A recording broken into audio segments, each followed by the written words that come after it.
February 14 nga ay rumakit kami dito sa Park Terraces. Dito lang yun sa may Makati City.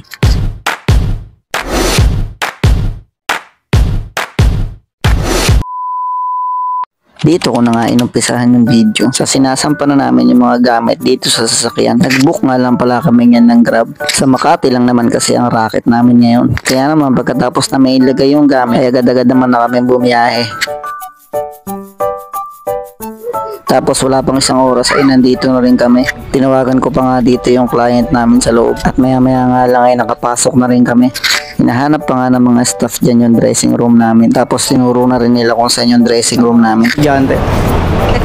Mag-aaral kayo na mabuti. Tapos ito yung mama niya. Kasi lagi niya kasama yung mama niya. Yan. Maano ulam?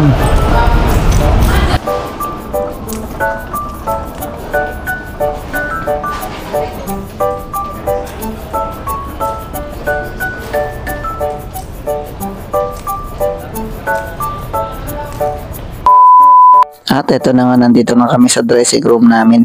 Nilagay nga lang pala namin yung gamit namin dito. Tapos lumabas ulit kami.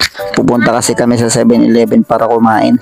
Sa tapat lang naman ng Park Terraces yung 7-Eleven dito. Kaya mabilis lang namin napuntahan. Bumili nga ako yan ng chicken fillet at mugu-mugu. Tapos kinat ko na yung video hanggang dito sa nagbibihis na kami. Kasi nga maya maya nga lang daw ay sasalang na kami. Bago pa lang mag-umpisa ang event ay dapat nakabihis na kami. Kasi kami ang mag-welcome sa mga guests. Tapos ito na nga, tapos na kami magbihis at lalabas na kami. Pang 10th anniversary nga pala ng Park Terraces yung event na ito. Kaya nga ito ay nag-umpisa na kaming mag-roving.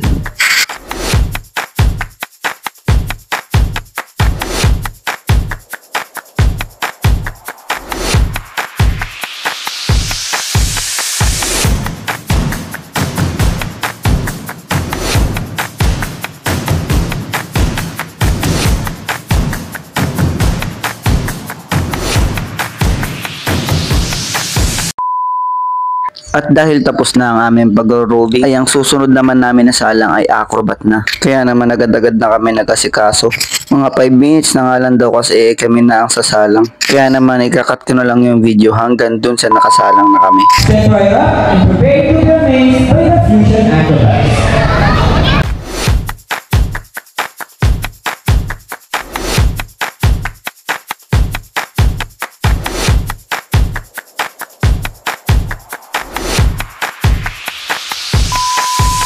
So yun guys, no, tapos na ang aming acrobat at tapos na rin ang aming racket. At sa mga umabot hanggang dito sa video na ito ay maraming salamat sa inyo.